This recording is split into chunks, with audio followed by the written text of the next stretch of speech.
먼저 아까 최승호 선생님께서 질문하셨던 그 것들이 있는데, 그 하나는 그 논술형 수능의 문제, 그다음에 학생부 기반 면접의 문제, 그다음에 대학의 평가 정보를 완전히 공개하는 문제, 이 세 가지에 대한 그 의문을 말씀하셨는데, 장광영 선생님 혹시 뭐 말씀하실 게 있으신가요? 관련해서?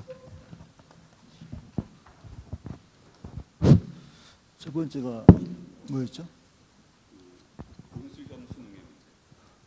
수능 개선에 대한 부분은 지금 이제 연구 중에 있는데, 사실 뭐 수능 개선에 대한 부분은 지금까지 수많은 연구가 되어져 왔었습니다. 그리고 이번에 이제 2022 대입전형 개편안을 발표할 때에도 사실 이제 공청회 기간 중에 뭐 수도권 지역 입학 취향 협의에서도 다양한 수능에 대해서 여러 가지 제안을 주셨는데, 저는 이제 우리 사회가 지금까지 뭐 대학 입시 제도나 아니면 수능에 대해서만큼은 충분한 논의가 되어 있고 연구 자료가 넘치도록 되어 있습니다. 그러면 문제는 이제 그런 것들을 받아들여 가지고 바꿔야 되는데, 사실 그 바꾸는 시점이나 아니면 바꾸는 것에 대한 부담감에 대해서 상당히 많은 부담을 가지고 있는 것 같아요. 그러니까 교육부도 마찬가지고 뭐 학교 현장이나 아니면 대학도 마찬가지라고 생각하고 있거든요. 그런데 이제 지금 이번에 그 수도권 입학취향 협의회에서 발표한 내용 중에 이제 수능 원투를 나누는 문제나 아니면 논술형 수능에 대해서 이제 심각하게 좀 고려하고 있다는 것들을 제가 들으면서 대학은 준비를 좀 하고 있구나. 대학도 지금 현재 오지선다형 수능의 어떤 문제가 좀 되고 있다는 것을 알고 있는 것 같고, 그러면 고등학교 교육 현장을 정상적으로 활동할 수 있게 하고, 그리고 아이들에게 좀 더 창의적이고 그리고 역동적인 수업이 가능할 수 있게 하는 그런 교육이 무엇인가에 대해서 좀 고민을 하고 있구나라는 생각을 하게 되었습니다. 그래서 주어진 어떤 연구 결과물들이나 아니면 내용들을 가지고 좀 더 심도 깊게 교육 과정과 연계하는 방안들, 이런 방안들을 뭐 같이 좀 고민을 해야 하지 않겠습니까? 결정된 것은 아니고 같이 한번 고민해 보자라는 그런 수준으로 말씀드린 것입니다. 이제 사실 이제 면접에 대한 부분들도 지금 이상하게도 서울 아주 상위권 대학은 면접이 있어요. 그 다음 또 대학들은 수시에 면접이 없습니다.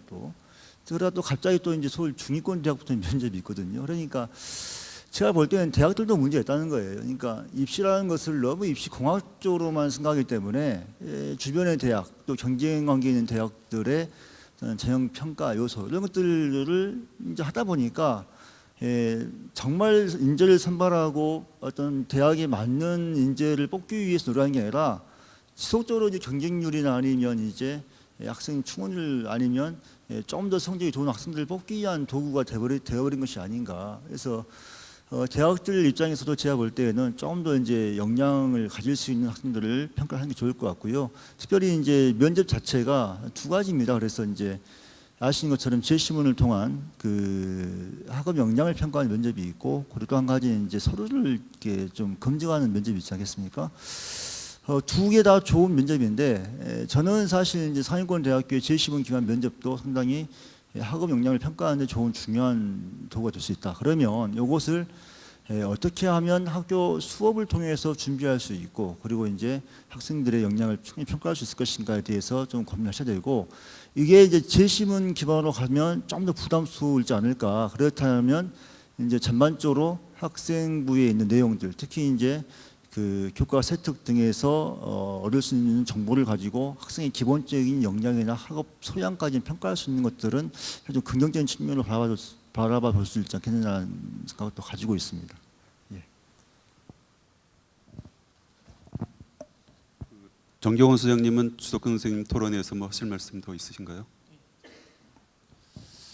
예, 아까 주석근 교장 선생님 말씀 잘 들었고요. 뭐 쟁점에 대한 이견이 뭐 있어서 이제 답변 드릴 그런 내용들은 없는 것 같고, 저는 근데 오늘 아까 이렇게 발표 들으면서 이 행사를 이렇게 준비하고 한 큰 보람이 있다. 그게 뭐였냐면 우리 그 이종배 대표님 아까 잠깐 말씀을 하셨는데, 이 발제하고 토론 비율을 이렇게 선정하면서 사실은 반반 딱 이렇게 했으면 좋은데 섭외를 하다 보니까 어려움이 있어서 이렇게 이렇게 입장을 대변하는 이 비율이 좀 적어서 되게 서운해하셨는데 그 이유는 전투력이 막강하시기 때문에 제가 그렇게 예. 그리고 또 하나 이제 참 제가 이렇게 보면서 되게 흐뭇했던 점은 사실은 우리가 늘 보면 나하고 생각이 다른 사람이나 혹은 뭐 단체와 대화를 나누기보다는 서로 이렇게 피켓을 들고서 시위하고 이런 것만 봤는데 그래서 사실은 듣고 싶었습니다. 같이 듣고 싶었고 그 자료집 준비하면서도 제가 이렇게 자료집 내용을 다 읽어보니까 사실은 접점을 찾을 수 있는 부분이 많이 있더라고요. 꼭 이렇게 대립되는 것만이 아니고 서로 생각의 차이를 좁혀나가고 조금씩 이해할 수 있고 그래서 접점을 찾아나가고 사회적 합의를 도출할 수 있는 기회가 과연 없을까? 이런 되게 좀 궁금함 이런 것도 있었고 또 사실은 저도 공정사회를 위한 국민 모임의 그 어떤 입장이나 생각 또 이종배 대표님의 어떤 견해 이런 걸 한번 공식적인 자리에서 들어본 적이 없어요. 그래서 모셨는데 오늘 이렇게 보면서도 아까 우리 김영식 대표님도 말씀하셨지만 정말 이렇게 편안하게 얘기할 수 있는 자리가 있어서 참 좋았다 이런 얘기를 하시는데 저도 지금 들으면서 어떤 생각에서 그런 요구가 나오는 거고 나름의 어떤 주장에는 각각의 합리성이 있고 그 지점을 잘 모색해서 서로 생각의 폭을 좀 좁혀나가면 어떤 대안이 될 수 있는 것도 모색할 수 있겠다라는 희망을 좀 보고 있습니다. 예, 저는 이 말씀만 드리고 계속 토론하도록 하겠습니다. 그 자리를 이렇게 양극단으로 만들지 마시고 제 옆으로 이렇게 하셨으면 훨씬 더. 그 이종배 대표님 나중에 토론 주최하시게 되면은 복수하세요. 똑같이 비율을 그 반대로 만드셔가지고 이제 플로어에서 질문하실 분들 질문을 받겠습니다. 되도록이면 이미 나왔던 질문은 반복하지 마시고 새로운 질문을 해주시기 바랍니다.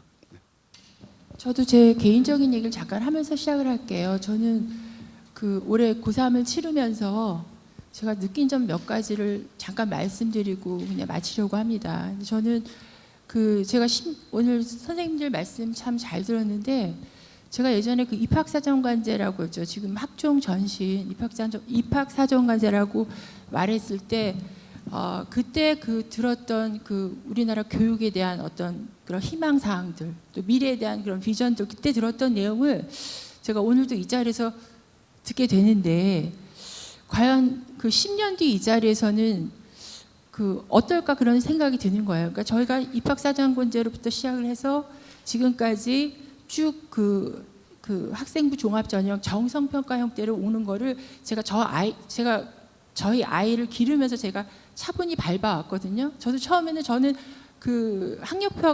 학력고사 세대라 이건 아니다 싶은 생각이 많았습니다. 그래서 처음에 입학사정관제 학생부 종합전형이 왔을 때 누구보다도 반겼던 사람인데요.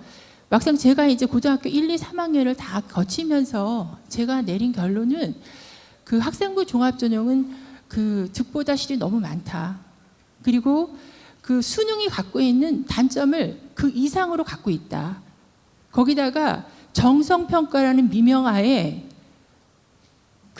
주관적이고 불투명하고 부정의 소지를 정성평가 그리고 아이들의 다양성을 이적해 준다는 그거를 핑계 삼아 내지는 그걸 명분 삼아 뒤로 심고 있는 좀 치사한 전형이 아닌가 그런 생각을 했어요. 제가 왜 그런 생각을 했냐면 저희 아이가 학생부 전형을 써야 되는데 자기소개서를 자꾸 엄마를 봐달라고 그러더라고요. 그래서 제가 네가 써야지 왜 나한테 그러냐 그랬더니 다 맡긴다는 거예요. 그래서 제가 아이가 원하는 대학에 전화를 했어요. 학생부 종합전형인데 이런 얘기를 아이가 써야 되는데 이게 맞습니까? 안 맞습니까? 그랬더니 입학사정관 담당자 하는 말이 이거는 정성평가를 말을 할 수 없다. 그런 대답을 제가 한 학교도 아니고 여러 학교에 들었습니다. 이건 아니죠. 이건 아닙니다.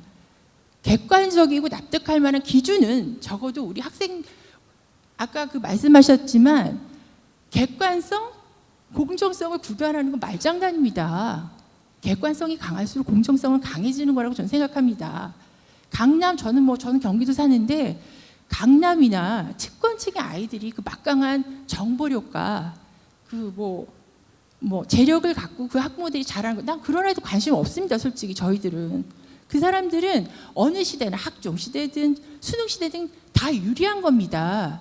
그거는 소득계층 차이 아까 자꾸 말씀하시는데 그건 유불리의 문제지 공정성의 문제가 아닙니다. 저는 제가 하나 느낀 건 그래요. 저희 아이가 고생은 고생대로 하고 결과가 좋지 못했습니다. 물론 그때 그래서 그럴 수도 있지만 제가 두 발 세 발 물러서 생각을 해도 학생부 종합전형 문제가 있다.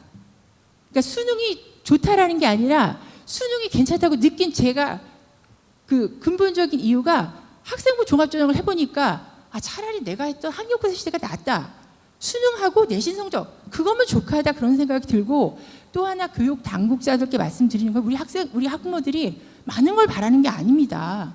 그냥 아이들 가서 건강하게 잘 자라고 기초학력, 그러니까 대학에 가서 배울 수 있는 기초학력만 그게 때로는 외우게 할 수도 있고 때로는 이렇게 논술의 형태나 다양성 형태를 강조해도 상관없습니다. 그냥 기초학력을 무난히 하고 건전한 상식만 가지면 되는 겁니다.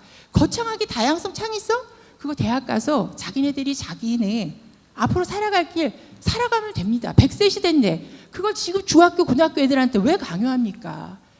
제가 흥분하면 안 되는데 일단 두서없이 말씀을 드려서 죄송하지만 우리 학부모들 저는 제가 세금도 내고 사교육비도 엄청난 얘기 내는데 제 노후가 보장이 안 되는 이 교육제도 그리고 특히나 오늘 제가 참 불만스러운 게 저는 오늘의 토론이 의미 있을 거라고 생각하는데 저는 반반 확률을 겁니다. 이런 제도를 해주셔서 반갑긴 하지만 학부모들이 그 예전에 그 교육 정책관께서 개돼지라고 말한 게 사실인 것처럼 느껴질 때가 있어요.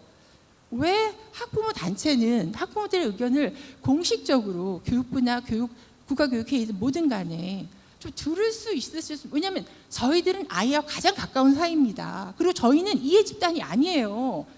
지금 가끔 가서 학종 지지하는 분들 보면 다 논술학원이고 입시 코드예요. 그거 어떻게 믿습니까 저희가. 그러니까 무엇을 하시든지 그분이 어떤 출신인지 정도는 공개석상에서 알려주시고 지금 결국 얘기의 초점은 수능이냐 학종이냐인데 그러면 이것도 지금 분배를 하실 때 수능 쪽 자격을 가진 분들도 얘기를 해야 저희가 판단을 할 텐데 저희 학부모들에게도 기회를 주셔서 저희도 사실은 나이스로 한번 돌려보세요.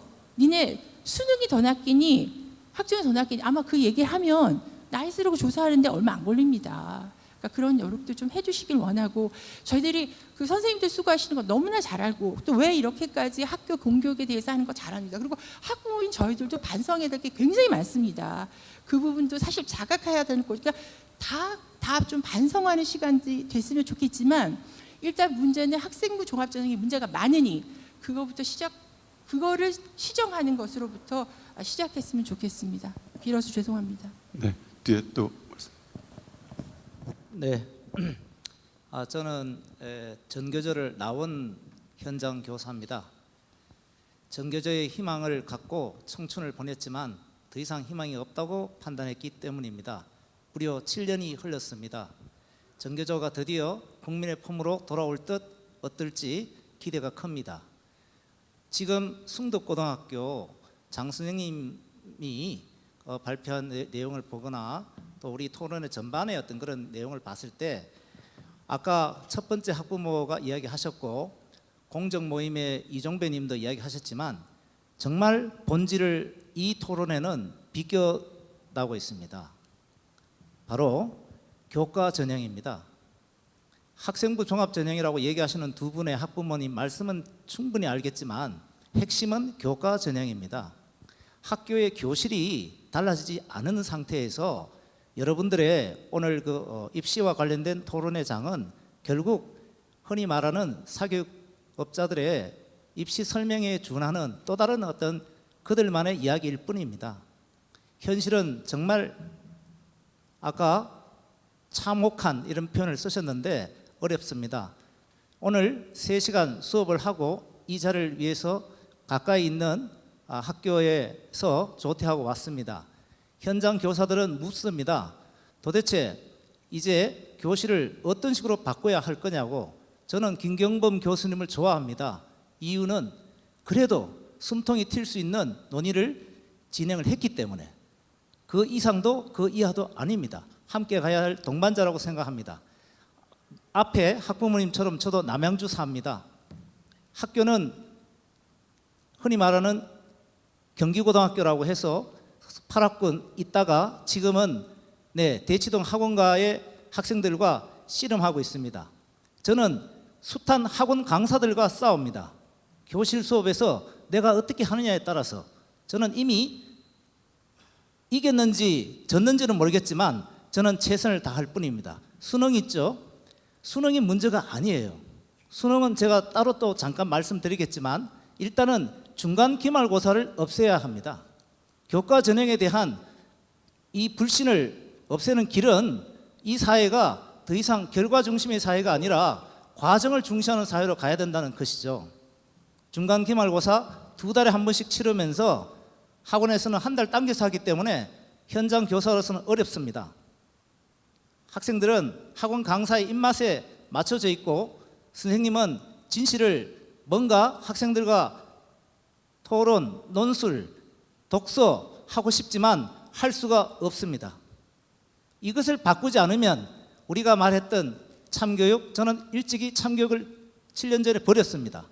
참배움이 일어나야 합니다. 학생들이 바뀌지 않고는 여러분들이나 저도 이제 3년 남겨두어 있는데 역사에 그냥 사라질 뿐입니다. 정말 미래를 생각하신다고 한다면 우리 정경원 소장님이 다시 한번 대학 입학 제도 토론회 이걸 얘기하지 말고 현장 교사들이, 정교조 교사들이 그렇게 자신 있어 하는 교실 이야기를 중심으로 해서 문제를 풀어나가야 됩니다. 학생부 종합전형의 요점은 교과 전형 더하기 비교과 전형이기 때문에 교과 전형에 대한 얘기를 나누자고요. 저는 분명히 여기서 말씀드립니다. 더 이상 대학 입시 타령할 때가 아닙니다. 수능 얘기 짧게 하겠습니다. 수능은요, 현재 대한민국이 치르는 수능은요, 보기에 따라서는 거의 바칼로레아급입니다. 아비투어급입니다. 도이치나 프랑스에서는 적어도 도이치 같은 경우에는 면접까지 포함해서 30%의 학생들이 김나지움에 갑니다. 자사고 이상의 수준이 김나지움 가서 시험을 치르는 것에 비해서 우리 학생들은 무작위로 노출되어 있습니다.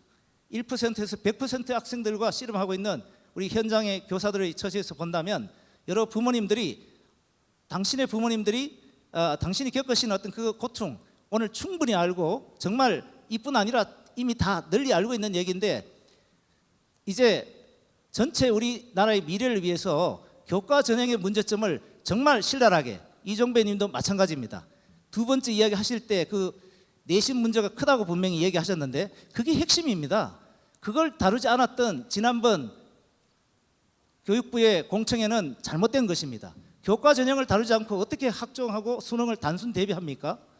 수능은 바칼로레아급이 될 수 있는 이유는 바로 다음 글을 읽고 물음에 답하시오. 지문이 나오고 그 다음에 문제가 4개에서 5개 독서 문제를 예를 든다면 그게 있는데 그것을 지우면 됩니다. 그거 안 하면 됩니다. 왜 OMR 카드에 아이들의 미래를 맡겨야 합니까?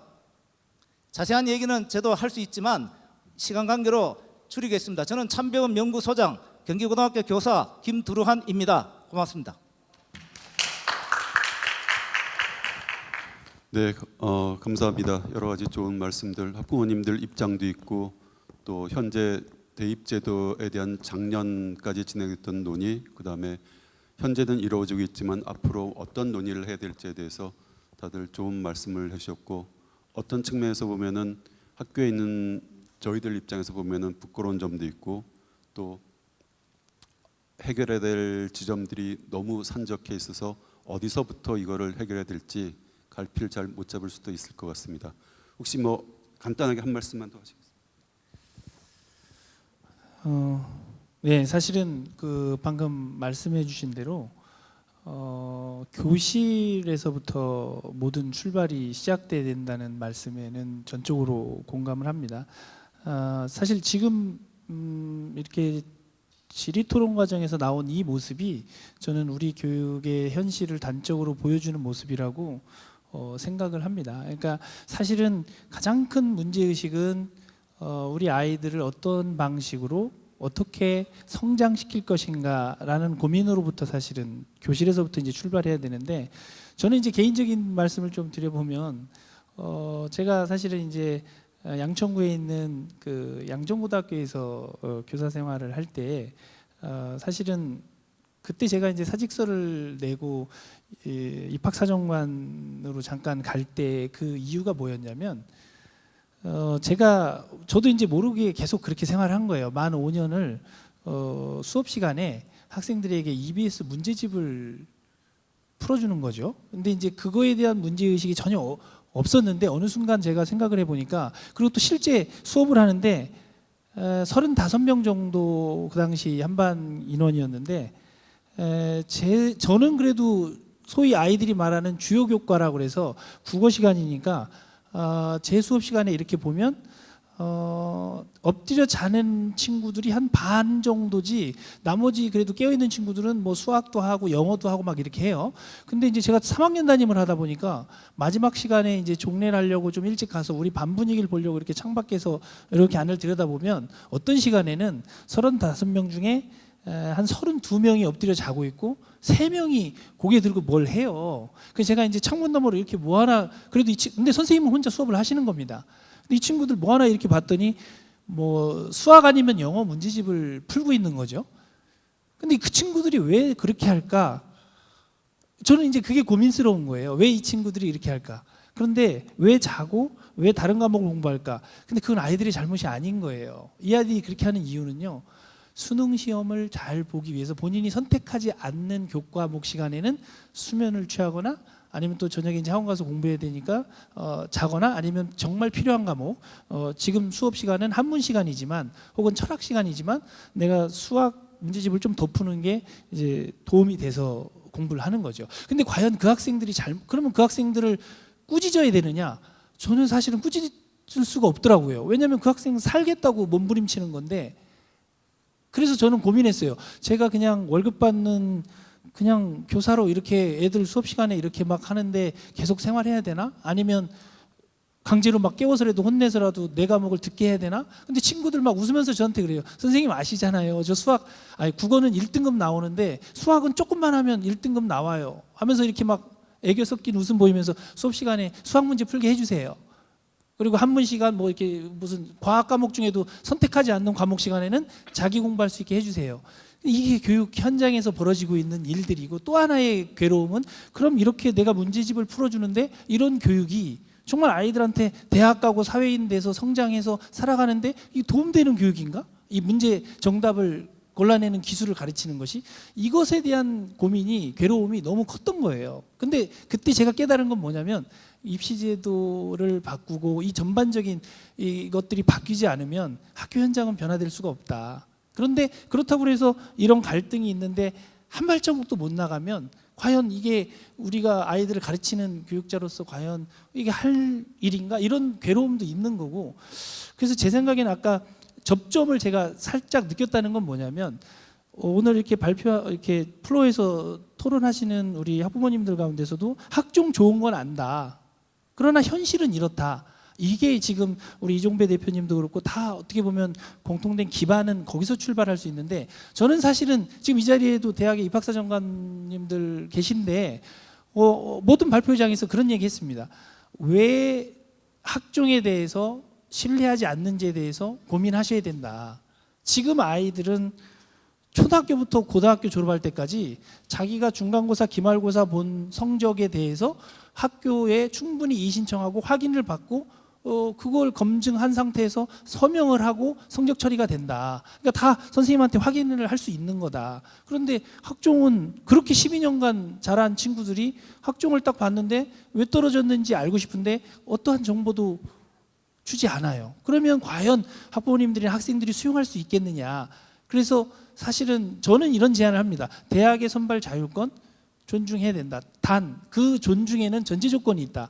대학이 지켜야 되는 책무도 있다. 그냥 권한만 있는 게 아니라 그 부분에 대해서 이의제기 절차를 할 수 있는 통로가 마련돼야 되고, 본인이 어떤 평가를 받았는지에 대한 그 정보는 공개를 해야 최소한 학부모님들이나 학생이나 선생님들도 수용할 수 있는 거다. 그러니까 대학이 어떤 선발의 자율권만 누리려고 할 것이 아니고 대학의 책무성도 있다. 그래서 공정성에 대한 이 부분은 이의제기 절차나 여러 채널을 통해서 검증받을 수 있어야 된다. 이것이 대학이 양보하지 않는 한 학종의 문제가 해결될 수 있겠느냐라는 얘기를 계속 하고 있고, 또 아까 우리 비판 주신 부모님들 말씀처럼 교사들이 바뀌어야 되는 부분도 분명히 있습니다. 전국에 있는 모든 학교가 다 정말 공부 학업 성취도가 떨어지는 학생들에 대해서도 정말 그 학생이 가지고 있는 다른 미덕을 생활기록부에 입력하고 있느냐라고 했을 때 사실은 저부터도 반성해야 된다고 생각하는 대목이 분명히 있거든요.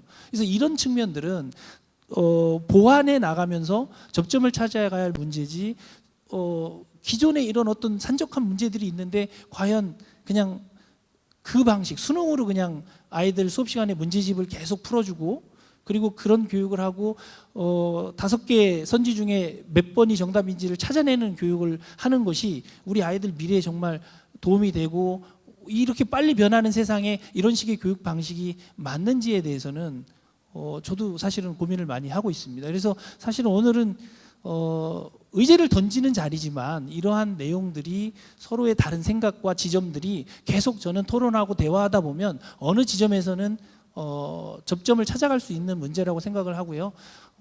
사실은 이렇게 말씀 들으면서 굉장히 저도 반성도 많이 되고, 얼마나 울분이 현장이 그렇게 기대하지 않게 돌아가고 있는 모습에 대해서 분노하고 계신지 사실은 많이 느끼고 부끄럽습니다. 부끄럽기도 하고, 그런데 그 부분은 서로가 노력하면서 저는 찾아가야 될 지점이라고 생각을 합니다. 네. 네, 이상으로 오늘 토론을 다 마치겠습니다. 이 논의가 앞으로도 계속 이어지길 기대하겠습니다. 감사합니다.